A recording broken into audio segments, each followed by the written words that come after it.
जो सत्य मैं आपके सामने रखने जा रहा हूं वह केवल शब्दों का खेल नहीं है। ये वह परम सत्य है जिसे जानने के बाद मनुष्य के जीवन में वह क्रांति आती है जो सदियों से आर्षि मुनि, संत महात्मा खोजते रहे हैं। आज के इस भागदौड़ भरे समय में, जब हर व्यक्ति सुख की तलाश में भटक रहा है, जब धन, यश, पद, प्रतिष्ठा के पीछे दौड़ते दौड़ते मनुष्य थक चुका है, जब रिश्तों में खालीपन है, परिवार में अशांति है, मन में बेचैनी है, तब यह प्रश्न और भी प्रासंगिक हो जाता है कि आखिर शांति कहाँ है? आखिर वह क्या है जो मनुष्य को सच्ची शांति दे सकता है? और यही वह सत्य है जो श्री आशुतोष महाराज जी ने इस युग में प्रकट किया है, जो उन्होंने अपने शिष्यों को दिया है और जो आज हम आपके साथ साझा करने जा रहे हैं। श्री आशुतोष महाराज जी, जो आज भी हमारे बीच विद्यमान हैं, जो आज भी अपने ज्ञान के प्रकाश से लाखों जीवन को रोशन कर रहे हैं, उन्होंने उस ब्रह्म ज्ञान को पुनः इस धरती पर स्थापित किया है जो सनातन है, जो शाश्वत है, जो वेदों में वर्णित है, जो उपनिषदों का सार है, जो गीता का मूल है। यह वही ज्ञान है जिसे भगवान कृष्ण ने अर्जुन को दिया था। यह वही ज्ञान है जिसे बुद्ध ने अपने शिष्यों को दिया था। यह वही ज्ञान है जिसे महावीर ने प्रचारित किया था। यह वही ज्ञान है जिसे कबीर साहब ने दोहों में पिरोया था। और यह वही ज्ञान है जिसे श्री आशुतोष महाराज जी ने इस कलयुग में पुनः जीवंत किया है। यह ज्ञान कोई नया नहीं है, यह ज्ञान कोई किसी विशेष धर्म या संप्रदाय का नहीं है। यह ज्ञान तो मानवता का है, यह ज्ञान आत्मा का है, यह ज्ञान परमात्मा का है। और जब मनुष्य इस ज्ञान को प्राप्त करता है, तब उसके जीवन में वह परिवर्तन आता है जिसकी कल्पना भी नहीं की जा सकती। देखिए, हम सभी जानते हैं कि आज का मनुष्य कितना परेशान है। सुबह से शाम तक काम में लगा रहता है, धन कमाता है, परिवार का पालन पोषण करता है, समाज में प्रतिष्ठा बनाने की कोशिश करता है, लेकिन फिर भी मन को शांति नहीं मिलती। रात को सिर तकिए पर रखते ही हजारों विचार मन में घूमने लगते हैं। कल क्या होगा, भविष्य कैसा होगा, बच्चों का क्या होगा, नौकरी रहेगी या नहीं, व्यापार में लाभ होगा या हानि, स्वास्थ्य ठीक रहेगा या नहीं। ये चिंताएं, ये भय, ये अशांति क्यों है? क्योंकि हमने अपने असली स्वरूप को भुला दिया है। हमने ये भूल गए हैं कि हम कौन हैं। हम अपने शरीर को ही अपना असली रूप मान बैठे हैं, हम अपने मन को ही अपनी पहचान समझ बैठे हैं, लेकिन हमने ये नहीं जाना कि इस शरीर के भीतर, इस मन के परे एक ऐसी सत्ता है जो अमर है, जो अविनाशी है, जो शाश्वत है, और वह सत्ता है हमारी आत्मा। श्री आशुतोष महाराज जी कहते हैं कि जब तक मनुष्य अपनी आत्मा को नहीं जान लेता, जब तक वह अपने भीतर विराजमान परमात्मा को नहीं पहचान लेता, तब तक उसे सच्ची शांति नहीं मिल सकती। बाहर की दुनिया में जितना भी खोजोगे, जितना भी भटकोगे, वहां सुख नहीं मिलेगा। सुख तो भीतर है, शांति तो भीतर है, आनंद तो भीतर है। और यही वह ब्रह्म ज्ञान है जो हमें अपने भीतर ले जाता है, जो हमें अपनी आत्मा से मिलवाता है, जो हमें परमात्मा का साक्षात्कार करवाता है। यह ज्ञान कोई सैद्धांतिक नहीं है, यह ज्ञान कोई किताबों में लिखा हुआ शब्दजाल नहीं है। यह ज्ञान तो प्रत्यक्ष अनुभव है, यह ज्ञान तो जीवंत अनुभूति है। जब आप इस ज्ञान को प्राप्त करते हैं, तो आप स्वयं अपनी आत्मा को देखते हैं, आप स्वयं परमात्मा के प्रकाश को अनुभव करते हैं, आप स्वयं उस दिव्य संगीत को सुनते हैं जो सृष्टि के हर कण में गूंज रहा है। अब आप सोच रहे होंगे कि यह कैसे संभव है, कैसे कोई व्यक्ति परमात्मा को देख सकता है, कैसे कोई व्यक्ति आत्मा का साक्षात्कार कर सकता है। देखिए, यह प्रश्न स्वाभाविक है, क्योंकि हमने हमेशा यही सुना है कि परमात्मा अदृश्य है, परमात्मा निराकार है, परमात्मा को देखा नहीं जा सकता। लेकिन वेदों में, उपनिषदों में, गीता में स्पष्ट लिखा है, तमेव भान्तमनुभाति सर्वम, तस्य भासा सर्वमिदं विभाति। अर्थात उस परम प्रकाश के कारण ही यह सब प्रकाशित हो रहा है। जब वेद कहते हैं कि परमात्मा प्रकाश है, तो निश्चित रूप से वह प्रकाश दिखाई देने वाला होगा। जब गीता में भगवान कृष्ण कहते हैं कि ज्योतिषामपि तज्ज्योति, अर्थात मैं सभी ज्योतियों की ज्योति हूं, तो निश्चित रूप से वह ज्योति अनुभव की जा सकती है। और यही वह ज्ञान है जो श्री आशुतोष महाराज जी देते हैं। महाराज जी ने हजारों, लाखों लोगों को यह ज्ञान दिया है, और हर व्यक्ति ने अपने भीतर उस दिव्य प्रकाश को देखा है, उस अनहद नाद को सुना है। ये कोई कल्पना नहीं है, ये कोई भावनात्मक अनुभूति नहीं है, ये तो वास्तविक अनुभव है। जिस प्रकार हम अपनी आंखों से इस संसार को देखते हैं, उसी प्रकार आध्यात्मिक नेत्रों से हम परमात्मा के प्रकाश को देखते हैं। जिस प्रकार हम अपने कानों से इस संसार की आवाजें सुनते हैं, उसी प्रकार आध्यात्मिक कानों से हम परमात्मा के शब्द को, उस ओंकार को सुनते हैं। और यह केवल सुनना देखना नहीं है, ये तो उस परम सत्य में स्वयं को विलीन कर देना है, ये तो उस महासागर में अपनी बूंद को मिला देना है। तो जब हम ब्रह्म ज्ञान की बात करते हैं तो हमें यह समझना होगा कि ब्रह्म क्या है। ब्रह्म वह परम सत्य है जो सब में व्याप्त है, जो सर्वव्यापी है, जो सर्वशक्तिमान है, जो सृष्टि का आधार है। उपनिषद कहते हैं सर्वम खल्विदम ब्रह्म, अर्थात यह सब कुछ ब्रह्म ही है।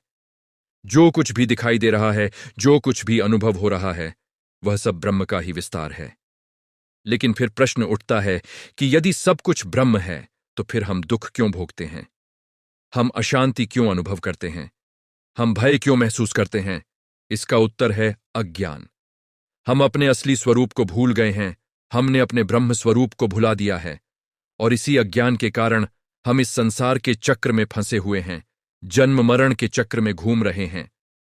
श्री आशुतोष महाराज जी इस अज्ञान को दूर करने का मार्ग बताते हैं। वे कहते हैं कि जब तक तुम अपने भीतर के प्रकाश को नहीं देखोगे, जब तक तुम अपने भीतर की दिव्य ध्वनि को नहीं सुनोगे, तब तक तुम्हें यह विश्वास नहीं होगा कि परमात्मा तुम्हारे भीतर है। लोग मंदिर जाते हैं, मस्जिद जाते हैं, गिरजाघर जाते हैं, गुरुद्वारे जाते हैं और वहां परमात्मा को खोजते हैं। निश्चित रूप से परमात्मा वहां भी है, क्योंकि परमात्मा तो सर्वत्र है, लेकिन परमात्मा का असली निवास स्थान तो मनुष्य का हृदय है। वेद कहते हैं हृदय ह्येष आत्मा, अर्थात यह आत्मा हृदय में है। गीता में भगवान कृष्ण कहते हैं ईश्वर सर्वभूताना हृद्देशे अर्जुन तिष्ठति, अर्थात हे अर्जुन, परमात्मा सभी प्राणियों के हृदय में विराजमान है। तो जब शास्त्र इतनी स्पष्टता से कह रहे हैं कि परमात्मा हृदय में है, तो हमें अपने भीतर ही उसे खोजना चाहिए। और यही वह साधना है जो महाराज जी सिखाते हैं। यह साधना कोई कठिन नहीं है, यह साधना कोई जटिल नहीं है। यह साधना तो सहज है, सरल है। इसके लिए न तो किसी विशेष योग्यता की आवश्यकता है, न ही किसी विशेष शिक्षा की। चाहे आप अमीर हों या गरीब, चाहे आप पढ़े लिखे हों या अनपढ़, चाहे आप हिंदू हों या मुस्लिम, सिख हों या ईसाई, यह ज्ञान सबके लिए है। क्योंकि आत्मा का कोई धर्म नहीं होता, आत्मा का कोई जाति नहीं होती, आत्मा का कोई देश नहीं होता। आत्मा तो शुद्ध है, निर्मल है, पवित्र है। और जब आप उस आत्मा को जान लेते हैं तो सारे भेदभाव मिट जाते हैं, सारे विभेद समाप्त हो जाते हैं। तब आप सब में एक ही आत्मा को देखते हैं, सब में एक ही परमात्मा को देखते हैं। यही वह ज्ञान है जो समाज में प्रेम फैलाता है, जो मानवता को जोड़ता है, जो विश्व में शांति स्थापित करता है। देखिए, आज की दुनिया में इतनी हिंसा क्यों है, इतनी घृणा क्यों है, इतने युद्ध क्यों हो रहे हैं, इतना अपराध क्यों बढ़ रहा है? क्योंकि लोगों को अपने असली स्वरूप का ज्ञान नहीं है। जब मनुष्य अपने शरीर को ही सब कुछ मान लेता है, तो उसे दूसरे का शरीर अलग दिखाई देता है। किसी का रंग काला है, किसी का गोरा, किसी का धर्म अलग है, किसी की भाषा अलग है, किसी के पास धन है, किसी के पास नहीं। ये सारे भेद तो शरीर के स्तर पर हैं, लेकिन आत्मा के स्तर पर कोई भेद नहीं है। आत्मा तो सब में एक जैसी है, निर्विकार है, निर्गुण है। जब आप इस सत्य को जान लेते हैं तो आपके हृदय में सबके प्रति करुणा उत्पन्न होती है, सबके प्रति प्रेम उत्पन्न होता है। आप किसी को भी कष्ट नहीं दे सकते, क्योंकि आप जानते हैं कि दूसरे को कष्ट देना अपने को ही कष्ट देना है। आप किसी से भी घृणा नहीं कर सकते, क्योंकि आप जानते हैं कि दूसरे से घृणा करना अपने से ही घृणा करना है। यह ज्ञान आपको इतना ऊंचा उठा देता है, इतना विशाल बना देता है कि आपके लिए पूरी सृष्टि एक परिवार बन जाती है। श्री आशुतोष महाराज जी का यह उपदेश केवल व्यक्तिगत मुक्ति के लिए नहीं है, यह तो समूचे समाज के कल्याण के लिए है, पूरे विश्व के कल्याण के लिए है। जब एक एक व्यक्ति इस ज्ञान को प्राप्त करेगा, जब एक एक व्यक्ति शांत होगा, प्रेमपूर्ण होगा, तो पूरा समाज शांतिपूर्ण हो जाएगा। आज जो समस्याएं हैं वे बाहर नहीं हैं, वे हमारे भीतर हैं। जब तक हमारा मन अशांत है, तब तक बाहर की दुनिया भी अशांत रहेगी। लेकिन जब हमारा मन शांत हो जाएगा, जब हमारा हृदय प्रेम से भर जाएगा, तो बाहर की दुनिया भी शांतिपूर्ण हो जाएगी। यह कोई आदर्शवादी सोच नहीं है, यह तो व्यावहारिक सत्य है। और यही वह परिवर्तन है जो महाराज जी लाना चाहते हैं। अब हम बात करते हैं कि यह ब्रह्म ज्ञान आखिर है क्या। देखिए, हमारे शास्त्रों में पंच तत्व की बात कही गई है। पृथ्वी, जल, अग्नि, वायु और आकाश। यह पूरा शरीर इन्हीं पंच तत्वों से बना है। जब मृत्यु होती है तो यह शरीर इन्हीं पंच तत्वों में विलीन हो जाता है। पृथ्वी पृथ्वी में मिल जाती है, जल जल में, अग्नि अग्नि में, वायु वायु में और आकाश आकाश में। तो जो कुछ मिट्टी का बना है वह मिट्टी में मिल जाता है। लेकिन जो इस शरीर में चेतना थी, जो प्राण था, जो जीवन था, वह कहाँ जाता है? वह तो अमर है, वह तो अविनाशी है। वेद कहते हैं, न जायते म्रियते व कदाचित, नायम भूत्वा भविता व न भूयः, अजो नित्य शाश्वतोयम पुराणो, न हन्यते हन्यमाने शरीरे। अर्थात यह आत्मा न जन्म लेती है, न मरती है, यह सदा से है और सदा रहेगी। यह अजन्मा है, नित्य है, शाश्वत है, पुरातन है। शरीर के मारे जाने पर भी यह नहीं मरती। तो यह जो आत्मा है, यह अमर है और यह आत्मा ही हमारा असली स्वरूप है। लेकिन हमने इस आत्मा को भुला दिया है और शरीर को ही अपना मान लिया है। इसीलिए हमें मृत्यु का भय है, इसीलिए हमें रोग का भय है, इसीलिए हमें हानि का भय है। जब आप जान लेंगे कि आप आत्मा हैं, आप शरीर नहीं हैं, तो फिर किसका भय रहेगा? शरीर तो नाशवान है, उसे तो एक दिन मिटना ही है, लेकिन आत्मा अमर है, उसका कभी नाश नहीं होता। जब आप इस सत्य को जान लेते हैं तो आप भयमुक्त हो जाते हैं, आप चिंता मुक्त हो जाते हैं। तब जीवन में एक अलग ही आनंद की अनुभूति होती है, एक दिव्य शांति का अनुभव होता है। श्री आशुतोष महाराज जी इसी आत्मा के ज्ञान को देते हैं। वे बताते हैं कि कैसे आप अपने भीतर जाकर इस आत्मा का साक्षात्कार कर सकते हैं। यह ज्ञान दीक्षा के माध्यम से दिया जाता है। दीक्षा एक पवित्र क्रिया है जिसमें गुरु अपने शिष्य को वह विधि बताता है जिससे वह अपने भीतर के प्रकाश को देख सके, अपने भीतर के शब्द को सुन सके। यह कोई बाहरी प्रकाश नहीं है जो आंखों से देखा जाता है, यह तो आंतरिक प्रकाश है जो आध्यात्मिक नेत्रों से देखा जाता है। यह कोई बाहरी ध्वनि नहीं है जो कानों से सुनी जाती है, यह तो आंतरिक ध्वनि है जो आध्यात्मिक कानों से सुनी जाती है। और जब आप इस प्रकाश को देख लेते हैं, इस ध्वनि को सुन लेते हैं, तो आपको विश्वास हो जाता है कि हां, यह सत्य है, परमात्मा वास्तव में हमारे भीतर है। अब कुछ लोग कहते हैं कि हम तो रोज मंदिर जाते हैं, रोज पूजा पाठ करते हैं, व्रत उपवास रखते हैं, दान पुण्य करते हैं, फिर भी हमें शांति नहीं मिलती।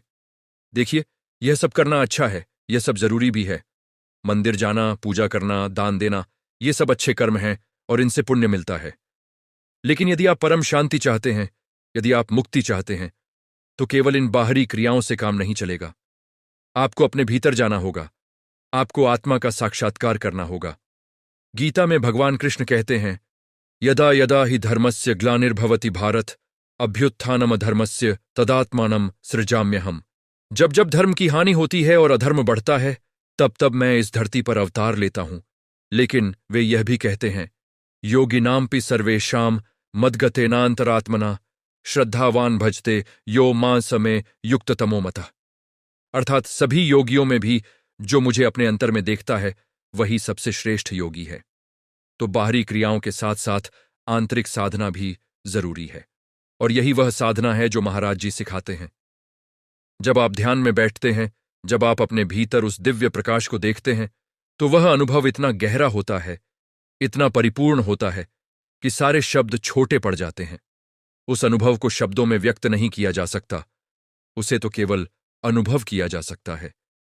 जैसे कोई व्यक्ति कभी गुड़ नहीं खाया हो और आप उसे गुड़ के स्वाद का वर्णन करें तो वह समझ नहीं पाएगा, लेकिन जब वह गुड़ खा लेगा तो उसे पता चल जाएगा कि गुड़ का स्वाद कैसा होता है। उसी प्रकार ब्रह्म ज्ञान का अनुभव भी तब होता है जब आप उसे प्राप्त कर लेते हैं। आनंद की आवश्यकता है। अब हम बात करते हैं कि जब यह ब्रह्म ज्ञान प्राप्त होता है तो जीवन में क्या परिवर्तन आता है। देखिए, जब आप सुबह उठते हैं और ध्यान में बैठते हैं, जब आप अपने भीतर उस दिव्य प्रकाश को देखते हैं, उस अनहद नाद को सुनते हैं, तो पूरे दिन आपके मन में एक अलग ही ऊर्जा रहती है, एक अलग ही उत्साह रहता है। आप जो भी काम करते हैं वह काम आप पूरी तन्मयता से करते हैं, लेकिन फिर भी उस काम में आप उलझते नहीं हैं। आप संसार में रहते हैं, लेकिन संसार आपके भीतर नहीं रहता।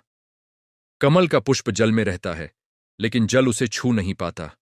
वैसे ही जब आप ब्रह्मज्ञानी हो जाते हैं तो आप संसार में रहते हुए भी संसार से परे हो जाते हैं। आप अपने कर्तव्यों का पालन करते हैं, अपने परिवार की देखभाल करते हैं, अपने व्यवसाय में लगे रहते हैं, लेकिन आपका मन सदा परमात्मा में लगा रहता है। यह स्थिति है स्थित प्रज्ञ की, यह स्थिति है जीवन मुक्त की। श्री आशुतोष महाराज जी बार बार यह समझाते हैं कि आध्यात्मिकता का अर्थ संसार का त्याग नहीं है। कुछ लोगों को लगता है कि यदि हम आध्यात्मिक बनना चाहते हैं तो हमें घर परिवार छोड़कर जंगल में चले जाना चाहिए, सन्यासी बन जाना चाहिए। लेकिन यह सही नहीं है। आध्यात्मिकता तो जीवन जीने की एक कला है, एक विधि है। आप अपने घर में रहिए, अपने परिवार के साथ रहिए, अपना काम कीजिए, लेकिन हर क्षण परमात्मा को याद रखिए। जब आप अपने बच्चों के साथ खेल रहे हों तो भी परमात्मा को याद रखिए। जब आप अपने कार्यालय में काम कर रहे हों तो भी परमात्मा को याद रखिए। जब आप भोजन कर रहे हों तो भी परमात्मा को याद रखिए। यह निरंतर स्मरण, यह सतत सुमिरन, यही तो असली भक्ति है। कबीर साहब ने कहा था, माला तो कर में फिरे, जीभ फिरे मुख माही। मनुआ तो 10 दिस फिरे, ये तो सुमिरन नाही। अर्थात हाथ में माला घूम रही है, मुंह से जीभ घूम रही है, लेकिन मन 10 दिशाओं में भटक रहा है, तो यह सुमिरन नहीं है। असली सुमिरन तो तब है जब मन परमात्मा में लग जाए, जब मन की वृत्तियां शांत हो जाएं, जब मन स्थिर हो जाए। और यह मन की स्थिरता तभी आती है जब आप ब्रह्म ज्ञान को प्राप्त करते हैं। क्योंकि जब तक आपको परमात्मा का प्रत्यक्ष अनुभव नहीं होगा, तब तक मन में संशय रहेगा। आप मंदिर में घंटा बजाएंगे, आरती करेंगे, भजन गाएंगे, लेकिन मन में कहीं ना कहीं यह सवाल रहेगा, क्या सचमुच परमात्मा है? क्या वह मेरी सुनता है? क्या मेरी प्रार्थना उस तक पहुंचती है? लेकिन जब आप ब्रह्म ज्ञान प्राप्त कर लेते हैं, जब आप अपने भीतर परमात्मा को देख लेते हैं, तो सारे संशय मिट जाते हैं। तब आपको पूर्ण विश्वास हो जाता है, पूर्ण श्रद्धा हो जाती है। और जब यह श्रद्धा आती है तो जीवन में अद्भुत परिवर्तन होता है। आप जो भी करते हैं पूरे विश्वास के साथ करते हैं। आपको किसी बात का भय नहीं रहता, किसी चीज की चिंता नहीं रहती। आप जानते हैं कि परमात्मा मेरे साथ है, परमात्मा मेरे भीतर है, फिर किसका भय?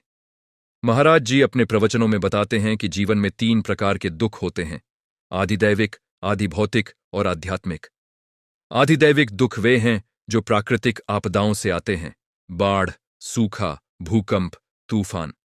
आधिभौतिक दुख वे हैं जो अन्य प्राणियों से आते हैं, किसी का अपमान, किसी की मारपीट, चोरी, धोखा। और आध्यात्मिक दुख वे हैं जो हमारे अपने मन और शरीर से आते हैं, रोग, शोक, भय, चिंता, क्रोध, लोभ, मोह। अब इन तीनों प्रकार के दुखों से बचने का उपाय क्या है? बाहरी दुखों से तो हम पूरी तरह नहीं बच सकते, लेकिन जब हमारा मन मजबूत हो जाता है, जब हमारी आत्मा जागृत हो जाती है, तो बाहरी परिस्थितियां हमें विचलित नहीं कर पाती। और यह मन की मजबूती, यह आत्मा की जागृति तभी आती है जब हम ब्रह्म ज्ञान को प्राप्त करते हैं। देखिए, जब आप प्रतिदिन ध्यान करते हैं, जब आप नियमित रूप से अपने भीतर उस दिव्य प्रकाश का दर्शन करते हैं, तो आपकी चेतना ऊपर उठती है। आप धीरे धीरे शरीर की पहचान से ऊपर उठने लगते हैं, मन की पहचान से ऊपर उठने लगते हैं। आप समझने लगते हैं कि मैं न यह शरीर हूं, न यह मन हूं, मैं तो आत्मा हूं, मैं तो चैतन्य हूं। और जब यह बोध आ जाता है, तो जीवन में वह स्थिरता आती है जो किसी भी परिस्थिति में डगमगाती नहीं है।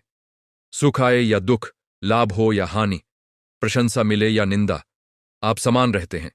यह है समत्व, यह है साम्यावस्था। गीता में इसे ही योग कहा गया है। समत्वम योग उच्यते, अर्थात समत्व को ही योग कहते हैं। और यह समत्व कोई बनावटी नहीं होती, यह कोई दिखावा नहीं होता। कुछ लोग बाहर से शांत दिखते हैं, लेकिन भीतर से उनका मन अशांत होता है। लेकिन जब आप ब्रह्म ज्ञान को प्राप्त करते हैं तो आपकी शांति स्वाभाविक होती है, सहज होती है। आपको शांत रहने का प्रयास नहीं करना पड़ता, आप स्वतः शांत हो जाते हैं। क्योंकि आप जानते हैं कि यह सब नाटक है, यह सब लीला है। संसार एक रंगमंच है और हम सब अभिनेता हैं। हम अपनी अपनी भूमिका निभा रहे हैं, कोई पिता की, कोई पुत्र की, कोई पति की, कोई पत्नी की, कोई मालिक की, कोई नौकर की। लेकिन ये सब भूमिकाएं हैं, ये हमारा असली स्वरूप नहीं है। हमारा असली स्वरूप तो आत्मा है जो इन सब भूमिकाओं से परे है। और जब आप इस सत्य को जान लेते हैं तो आप अपनी भूमिका को अच्छे से निभाते हैं, लेकिन उसमें फंसते नहीं हैं। श्री आशुतोष महाराज जी कहते हैं कि गृहस्थ जीवन में रहते हुए भी आप मुक्ति प्राप्त कर सकते हैं। राजा जनक गृहस्थ थे, लेकिन वे ब्रह्मज्ञानी थे। वे राजकाज संभालते थे, लेकिन उनका मन सदा परमात्मा में लगा रहता था। एक बार नारद जी ने उनकी परीक्षा लेनी चाहिए। उन्होंने राजा जनक के महल में आग लगवा दी। जब यह खबर राजा जनक के पास पहुंची तो वे बिल्कुल विचलित नहीं हुए। उन्होंने कहा, मिथिला नगरी जल रही है, लेकिन मेरा कुछ नहीं जल रहा। ये है वैराग्य, ये है असंगता। ये नहीं कि राजा जनक को अपनी प्रजा से प्रेम नहीं था या अपने परिवार से लगाव नहीं था। उन्होंने तुरंत आग बुझाने की व्यवस्था करवाई, लेकिन मन में उन्हें कोई विचलन नहीं हुआ, क्योंकि वे जानते थे कि जो कुछ भी बाहर है वह नाशवान है। असली संपत्ति तो भीतर है और वह कभी नष्ट नहीं होती। यही वह ज्ञान है जो महाराज जी देते हैं, और इस ज्ञान को प्राप्त करने के बाद हजारों लोगों का जीवन बदल गया है। जो लोग अवसाद में थे वे आनंदित हो गए, जो लोग क्रोधी थे वे शांत हो गए, जो लोग लोभी थे वे दानी हो गए, जो लोग अहंकारी थे वे विनम्र हो गए। यह परिवर्तन कोई जादू नहीं है, यह परिवर्तन तो स्वाभाविक है। जब आप अपने असली स्वरूप को जान लेते हैं, जब आप अपनी महानता को पहचान लेते हैं, तो छोटी छोटी बातें आपको परेशान नहीं करती। किसी ने कुछ कह दिया तो क्या हुआ, वह तो अपनी समझ के अनुसार बोला। आप क्यों उसकी बात से प्रभावित हों? आप तो आत्मा हैं, आप तो अमर हैं, आप तो परमात्मा के अंश हैं। जब यह बोध आ जाता है तो जीवन में वह गरिमा आती है, वह प्रतिष्ठा आती है जो किसी बाहरी पद या सम्मान से नहीं आती। आज के युग में लोग बाहरी सफलता के पीछे भाग रहे हैं। सब चाहते हैं कि उनके पास बड़ी गाड़ी हो, बड़ा घर हो, बैंक में खूब पैसा हो, और यह सब पाने के लिए वे दिन रात मेहनत करते हैं। अपने स्वास्थ्य की परवाह नहीं करते, अपने परिवार को समय नहीं देते, अपनी आत्मा की सुध ही नहीं लेते। और फिर एक दिन जब वे सब कुछ पा लेते हैं तो उन्हें लगता है कि फिर भी कुछ कमी है, फिर भी मन को शांति नहीं मिल रही। क्योंकि बाहरी चीजें आपको अस्थायी सुख तो दे सकती हैं, लेकिन स्थायी शांति नहीं दे सकती। आज आपके पास करोड़ों रुपये हैं, कल वे चले जाएंगे। आज आपको सम्मान मिल रहा है, कल लोग भूल जाएंगे। लेकिन जो आत्मा का ज्ञान है वह कभी नहीं जाता, वह सदा के लिए आपके साथ रहता है। अब हम बात करते हैं ध्यान की। ध्यान क्या है? कुछ लोग सोचते हैं कि ध्यान का मतलब है आंखें बंद करके बैठ जाना, लेकिन केवल आंखें बंद कर लेने से ध्यान नहीं होता। ध्यान तो तब होता है जब मन की सारी वृत्तियां शांत हो जाती हैं, जब विचारों का प्रवाह रुक जाता है, जब आप पूरी तरह से वर्तमान में, यहीं और अभी में होते हैं। पतंजलि महर्षि ने योग सूत्र में कहा है, योगश्चित्त वृत्ति निरोधा, अर्थात मन की वृत्तियों का निरोध ही योग है। लेकिन यह मन की वृत्तियों को रोकना इतना आसान नहीं है। आप बैठिए ध्यान करने के लिए और मन हजार जगह घूमने लगेगा। कभी कल की बातें याद आएंगी, कभी आने वाले कल की चिंता होगी, कभी घर की बातें याद आएंगी, कभी दफ्तर की। मन को स्थिर करना बहुत कठिन है, लेकिन जब आपको ब्रह्म ज्ञान मिल जाता है, जब आपको एक केंद्र मिल जाता है जिस पर आप अपना ध्यान लगा सकते हैं, तो मन स्वतः स्थिर हो जाता है। श्री आशुतोष महाराज जी जो ध्यान की विधि बताते हैं, उसमें आप अपने भीतर के प्रकाश को देखते हैं, अपने भीतर की ध्वनि को सुनते हैं। यह प्रकाश और यह ध्वनि आपके मन को इतना आकर्षित करते हैं, इतना मोहित करते हैं कि मन स्वतः उसमें लग जाता है। फिर मन को भटकने का अवसर ही नहीं मिलता। यह ध्यान की सहज विधि है, यह ध्यान की सरल विधि है। और जब आप नियमित रूप से इस ध्यान को करते हैं तो आपके जीवन में अद्भुत परिवर्तन आते हैं। आपकी एकाग्रता बढ़ती है, आपकी स्मरण शक्ति बढ़ती है, आपका आत्मविश्वास बढ़ता है। आप जो भी काम करते हैं उसमें आपकी कार्यकुशलता बढ़ जाती है, क्योंकि जब मन शांत होता है तो बुद्धि स्पष्ट होती है, और जब बुद्धि स्पष्ट होती है तो निर्णय सही होते हैं। महाराज जी बताते हैं कि जब आप ध्यान में गहरे उतरते हैं तो आप समाधि की अवस्था में पहुंच जाते हैं। समाधि वह अवस्था है जहां द्वैत मिट जाता है, जहां ध्याता और ध्येय एक हो जाते हैं। वहां न कोई मैं रहता है, न कोई तू रहता है, केवल एक ही रहता है, वह परम सत्य, वह ब्रह्म। इस अवस्था में जो आनंद मिलता है उसकी तुलना संसार के किसी भी सुख से नहीं की जा सकती। वेदों में इसे आनंदमय कोश कहा गया है। यह वह आनंद है जो स्थायी है, जो शाश्वत है। संसार के सुख तो क्षणिक हैं, वे आते हैं और चले जाते हैं, लेकिन यह आध्यात्मिक आनंद सदा बना रहता है।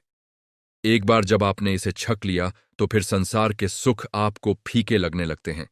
आप संसार में रहते हैं, लेकिन संसार का मोह आप पर हावी नहीं होता। और यही वह स्थिति है जिसे मुक्ति कहते हैं। मुक्ति का अर्थ यह नहीं है कि आप शरीर छोड़कर कहीं स्वर्ग में चले जाएं। मुक्ति का अर्थ है बंधनों से मुक्त हो जाना। कैसे बंधन? मन के बंधन, इच्छाओं के बंधन, संस्कारों के बंधन, कर्मों के बंधन।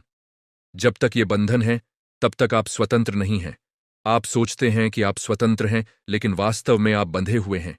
आपकी इच्छाएं आपको बांधे हुए हैं। आप चाहते हैं यह, चाहते हैं वह, और जब वह नहीं मिलता तो दुखी होते हैं। यह कैसी स्वतंत्रता है? यह तो गुलामी है। असली स्वतंत्रता तो तब है जब आप इच्छाओं से मुक्त हो जाएं, जब आप कहें कि जो भी मिले वह स्वीकार है। यह नहीं कि आप कोशिश न करें। आप अपना काम करें, अपना प्रयास करें, लेकिन फल की आसक्ति न रखें। गीता में यही कहा गया है, कर्मण्येवाधिकारस्ते मां फलेषु कदाचन। अर्थात तुम्हारा अधिकार केवल कर्म करने में है, फल में नहीं। लेकिन यह फल की आसक्ति छोड़ना कितना कठिन है। हम जो भी करते हैं उसका फल चाहते हैं। परीक्षा देते हैं तो अच्छे अंक चाहिए। नौकरी करते हैं तो प्रमोशन चाहिए। व्यापार करते हैं तो मुनाफा चाहिए। दान देते हैं तो पुण्य चाहिए। यह आसक्ति ही तो बंधन है। और इस आसक्ति से मुक्ति तभी मिलती है जब आप समझ जाते हैं कि सब कुछ परमात्मा की इच्छा से हो रहा है। हम तो केवल निमित्त मात्र हैं। गीता में भगवान कृष्ण अर्जुन से कहते हैं, निमित्त मात्रम भव सव्यसाचिन। अर्थात, हे अर्जुन, तू केवल निमित्त बन जा। जो होना है वह तो होकर रहेगा। तू बस अपना कर्तव्य निभा। श्री आशुतोष महाराज जी इसी भाव को जगाते हैं। वे कहते हैं कि जब तुम समर्पित हो जाते हो, जब तुम अपने अहंकार को छोड़ देते हो, तो जीवन कितना सरल हो जाता है, कितना सुंदर हो जाता है। फिर कोई चिंता नहीं, कोई भय नहीं। तुम जानते हो कि परमात्मा सब संभाल रहा है। तुम्हें बस अपना काम करना है, बाकी सब उस पर छोड़ देना है। और यह समर्पण तभी आता है जब आपको परमात्मा पर पूर्ण विश्वास हो। और यह विश्वास तभी आता है जब आप परमात्मा को देख लेते हैं, अनुभव कर लेते हैं। और यही वह अनुभव है जो ब्रह्म ज्ञान देता है। अब कुछ लोग पूछते हैं कि क्या सभी को यह ज्ञान मिल सकता है? क्या इसके लिए कोई योग्यता चाहिए? देखिए, परमात्मा सबके लिए है, उसका ज्ञान भी सबके लिए है। चाहे आप किसी भी जाति के हों, किसी भी धर्म के हों, किसी भी देश के हों, यह ज्ञान आपके लिए है। लेकिन हां, एक चीज जरूर चाहिए, और वह है जिज्ञासा, वह है तड़प। यदि आपके मन में यह प्रश्न उठता है कि मैं कौन हूं, मैं कहां से आया हूं, मेरा उद्देश्य क्या है, मृत्यु के बाद क्या होगा, यदि ये प्रश्न आपको बेचैन करते हैं, यदि आप सच्चे मन से इन प्रश्नों के उत्तर खोज रहे हैं, तो निश्चित रूप से आपको यह ज्ञान मिलेगा।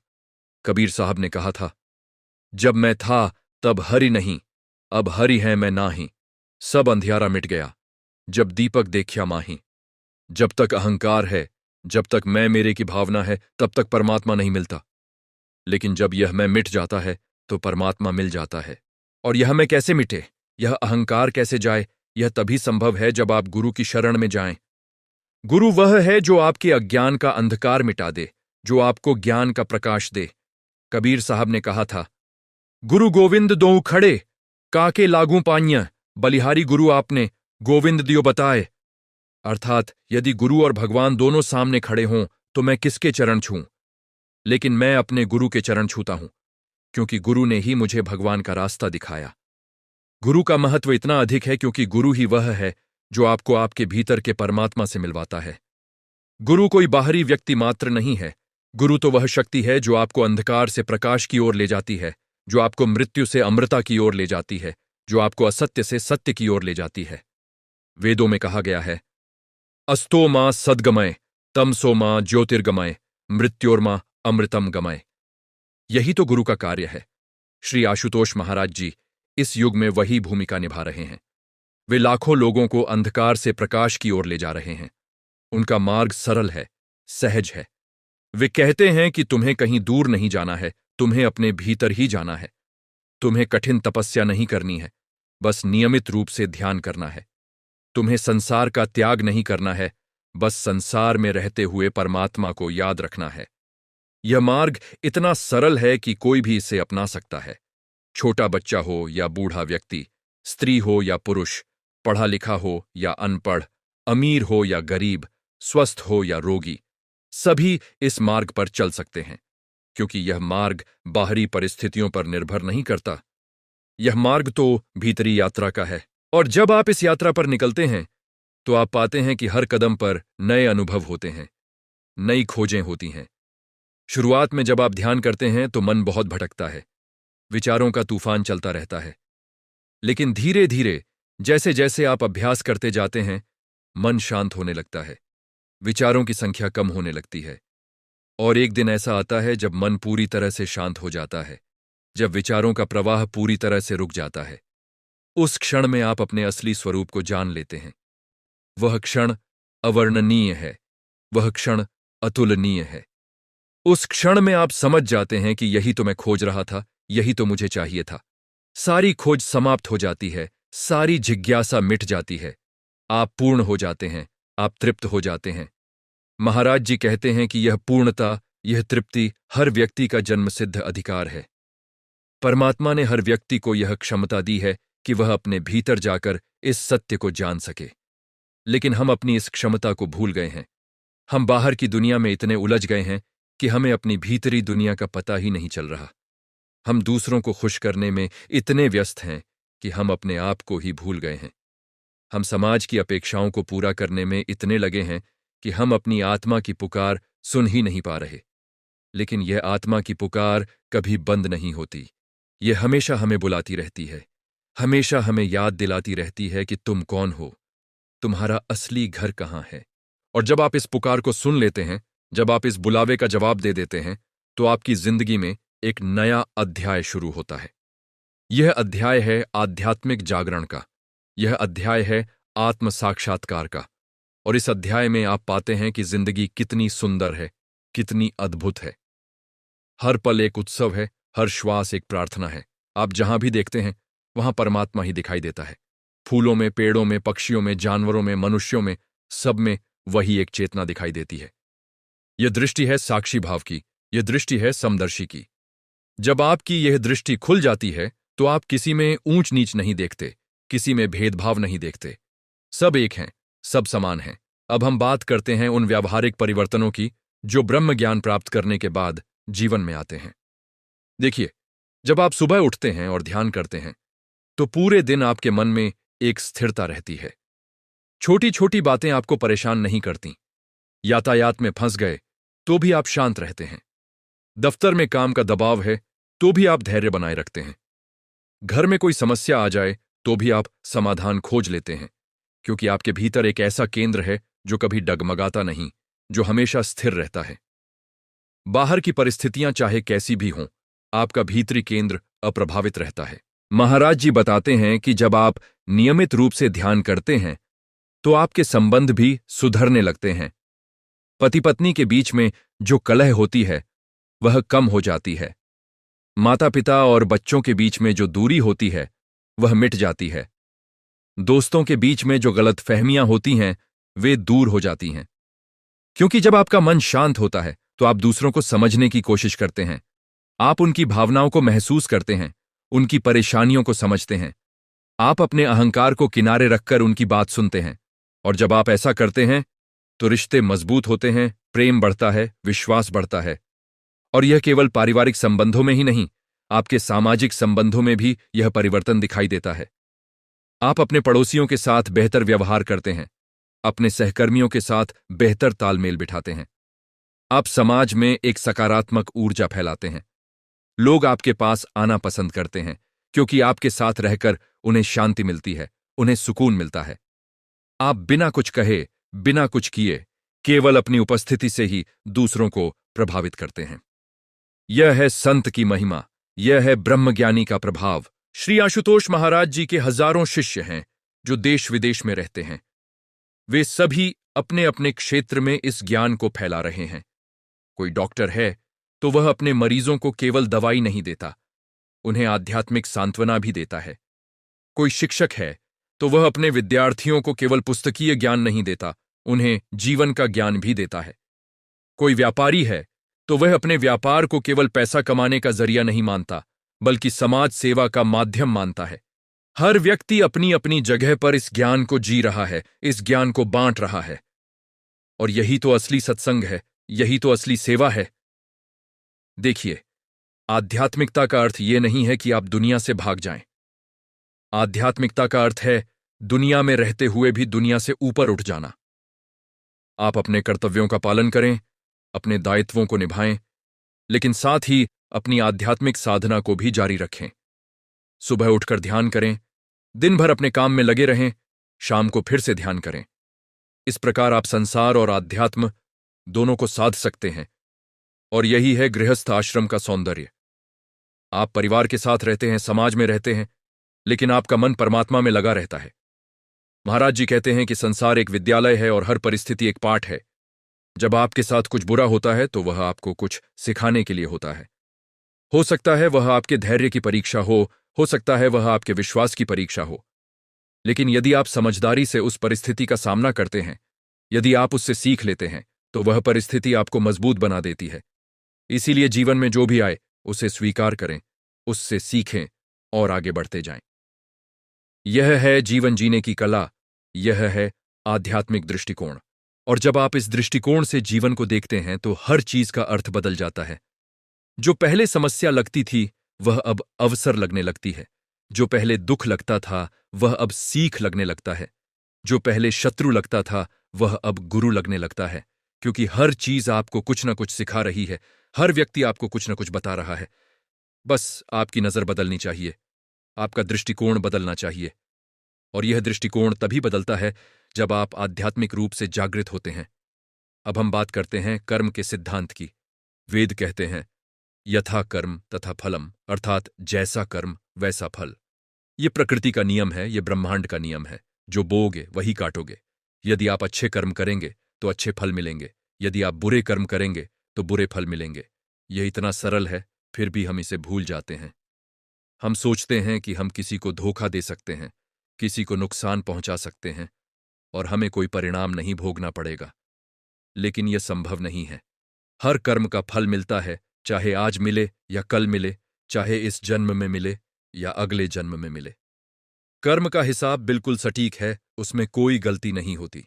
श्री आशुतोष महाराज जी बताते हैं कि जब आप ब्रह्म ज्ञान को प्राप्त करते हैं तो आपके पुराने कर्मों का प्रभाव कम होने लगता है, क्योंकि ज्ञान की अग्नि कर्मों को जला देती है। गीता में कहा गया है यथैधांसि समिद्धोग्निर्भस्म सात्कृते अर्जुन, ज्ञानाग्निः सर्वकर्माणि भस्म सात्कृते तथा। अर्थात हे अर्जुन, जिस प्रकार प्रज्वलित अग्नि लकड़ियों को भस्म कर देती है, उसी प्रकार ज्ञान की अग्नि सभी कर्मों को भस्म कर देती है। लेकिन इसका यह अर्थ नहीं है कि आप ज्ञान प्राप्त करने के बाद जो चाहे वो करने लगें। ज्ञान प्राप्त करने के बाद तो आप और भी अधिक सावधान हो जाते हैं, और भी अधिक जिम्मेदार हो जाते हैं, क्योंकि अब आप जानते हैं कि हर कर्म का प्रभाव होता है, हर विचार का प्रभाव होता है। इसलिए आप केवल शुभ कर्म करते हैं, केवल सकारात्मक विचार रखते हैं। और यही है सच्ची आध्यात्मिकता। सच्ची आध्यात्मिकता केवल मंदिर मस्जिद जाने में नहीं है, केवल पूजा पाठ करने में नहीं है। सच्ची आध्यात्मिकता तो जीवन में है, आचरण में है, व्यवहार में है। यदि आप मंदिर में तो घंटे भर पूजा करते हैं, लेकिन बाहर आकर किसी से झूठ बोलते हैं, किसी को धोखा देते हैं, तो आपकी पूजा व्यर्थ है। लेकिन यदि आप मंदिर नहीं भी जाते, लेकिन हमेशा सत्य बोलते हैं, किसी को कष्ट नहीं पहुंचाते, सबके साथ प्रेम से रहते हैं, तो आप सच्चे आध्यात्मिक व्यक्ति हैं। महाराज जी इसी बात पर जोर देते हैं। वे कहते हैं कि तुम्हारा आचरण तुम्हारी आध्यात्मिकता को दर्शाता है। देखिए, जब आप ध्यान में बैठते हैं, जब आप परमात्मा के प्रकाश को देखते हैं, तो वह प्रकाश केवल उस समय तक ही नहीं रहता, वह प्रकाश आपके जीवन में भी झलकना चाहिए। आपके चेहरे पर तेज होना चाहिए, आपकी आंखों में करुणा होनी चाहिए, आपके शब्दों में मिठास होनी चाहिए, आपके व्यवहार में प्रेम होना चाहिए। तभी लोग कहेंगे कि हां, यह व्यक्ति सचमुच आध्यात्मिक है। बाकी तो सब बाहरी दिखावा है। असली आध्यात्मिकता तो भीतर से आती है और वह बाहर दिखाई देती है। महाराज जी के जीवन में हम यह देखते हैं। उनका पूरा जीवन त्याग और सेवा का प्रतीक है। वे दिन रात लोगों को ज्ञान देने में लगे रहते हैं, उन्हें मार्ग दिखाने में लगे रहते हैं। उन्हें अपने आराम की, अपने सुख की कोई चिंता नहीं है। उनकी केवल एक ही चिंता है, कैसे अधिक से अधिक लोगों तक यह ज्ञान पहुंचे, कैसे अधिक से अधिक लोग इस अंधकार से मुक्त हों। और यही है सच्चे गुरु की पहचान। सच्चा गुरु वह नहीं जो अपनी महिमा का बखान करवाए, जो अपने चमत्कारों का प्रदर्शन करे। सच्चा गुरु तो वह है जो निस्वार्थ भाव से शिष्यों की सेवा करे, उन्हें ऊपर उठाए, उन्हें परमात्मा के पास ले जाए। अब हम बात करते हैं मन की। मन क्या है? मन विचारों का समूह है, संस्कारों का संग्रह है। हमारे पिछले जन्मों के इस जन्म के सभी अनुभव मन में संचित होते हैं। ये संस्कार हमारे व्यवहार को प्रभावित करते हैं, हमारे विचारों को प्रभावित करते हैं। यदि आपके मन में सकारात्मक संस्कार हैं, तो आपके विचार भी सकारात्मक होंगे। यदि आपके मन में नकारात्मक संस्कार हैं, तो आपके विचार भी नकारात्मक होंगे। और आपके विचारों से आपके कर्म बनते हैं, आपके कर्मों से आपका भाग्य बनता है। इसलिए यदि आप अपना भाग्य बदलना चाहते हैं, तो आपको अपने मन को बदलना होगा। लेकिन मन को बदलना इतना आसान नहीं है। मन बहुत चंचल है, बहुत अस्थिर है। वह एक क्षण में यहां है, दूसरे क्षण में वहां। उसे वश में करना बहुत कठिन है। अर्जुन ने भी गीता में भगवान कृष्ण से कहा था, चंचलम हि मनः कृष्ण प्रमाथि बलवद दृढ़म तस्याहम निग्रहम मन्ये वायोरिव सुदुष्करम। अर्थात हे कृष्ण, यह मन बहुत चंचल है, प्रमथन स्वभाव वाला है, बलवान है और दृढ़ है। इसे वश में करना मुझे वायु को वश में करने के समान अत्यंत कठिन प्रतीत होता है। और भगवान कृष्ण ने उत्तर दिया, असंशयम महाबाहो मनो दुर्निग्रहम चलम अभ्यासेन तु कौन्तेय वैराग्येण च गृह्यते। अर्थात हे महाबाहो, निःसंदेह मन चंचल है और उसे वश में करना कठिन है, परंतु हे कुंती पुत्र, अभ्यास और वैराग्य से इसे वश में किया जा सकता है। तो मन को वश में करने के दो उपाय हैं, अभ्यास और वैराग्य। अभ्यास का अर्थ है नियमित साधना, नियमित ध्यान। जब आप रोज ध्यान करते हैं तो धीरे धीरे मन की चंचलता कम होती जाती है, मन स्थिर होने लगता है। और वैराग्य का अर्थ है विषयों से विरक्ति। जब आप समझ जाते हैं कि संसार की चीजें नाशवान हैं, क्षणभंगुर हैं, तो आपका मन उनमें नहीं उलझता, आपको वैराग्य हो जाता है। और यह वैराग्य कोई जबरदस्ती थोपा हुआ नहीं होता, यह स्वाभाविक होता है। जब आपने परमात्मा के आनंद को छक लिया तो फिर संसार के सुख फीके लग जाते हैं। श्री आशुतोष महाराज जी इसी अभ्यास और वैराग्य की शिक्षा देते हैं। वे कहते हैं कि तुम रोज ध्यान करो, अपने भीतर के प्रकाश को देखो और धीरे धीरे तुम्हारा मन शांत हो जाएगा। और जब तुम्हारा मन शांत होगा तो तुम्हें स्वतः वैराग्य हो जाएगा। तुम्हें संसार छोड़ने की जरूरत नहीं पड़ेगी, संसार खुद तुम्हें छोड़ देगा। अर्थात तुम संसार में रहोगे, लेकिन संसार तुम में नहीं रहेगा। तुम कमल के पुष्प की तरह हो जाओगे, जल में रहकर भी जल से अछूते। और यह स्थिति कितनी सुंदर है। तुम अपने परिवार के साथ हो, लेकिन परिवार के झगड़ों में नहीं उलझते। तुम अपने काम में लगे हो, लेकिन काम की चिंता नहीं करते। तुम पैसा कमा रहे हो, लेकिन पैसे के पीछे नहीं भाग रहे। तुम सब कुछ कर रहे हो, लेकिन कुछ भी तुम्हें बांध नहीं रहा। यह है मुक्ति।